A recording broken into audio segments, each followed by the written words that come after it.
Hello guys! Welcome to my YouTube channel. At kung first time mo lang sa aking channel, huwag kalimutan na mag-subscribe, like, comment, at i-click ang notification bell para lagi kang updated sa lahat ng mga videos na ina-upload ko. Nag-upload ako ng kung paano gumawa ng Google account, Facebook Messenger, at marami pang iba. At kung may katanungan naman po kayo, mag-comment lang po sa comment section para masagot ko. Ang isi-share ko po ngayon ay kung paano mag-delete ng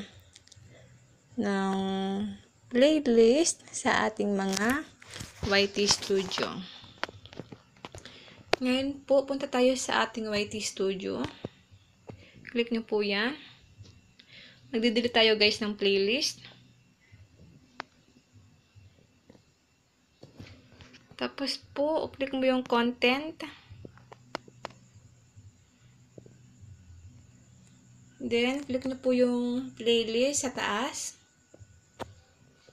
Hanapin nyo po dyan yung playlist na i-delete nyo. Nabawa po ito. Click nyo lang yan. Tapos, click nyo po yung lapis sa taas. Then, click nyo po yung delete playlist. Then, click mo yung okay. Ganun lang guys, kadali ang pag-delete ng playlist sa ating mga YT Studio. Tingnan po natin guys kung wala na talaga siya. And then, click mo yung content ulit. Titingnan po natin siya guys. Delete na talaga siya. Playlist. Click mo yung playlist. Wala na siya guys. Na-delete na siya. Okay? Ganun lang po guys. Kadali ang pag-delete ng playlist sa ating mga YT Studio. Mag-comment lang po kayo sa baba guys kapag hindi nyo po naintindihan masyado para ulitin po natin yung ating tutorial. Okay?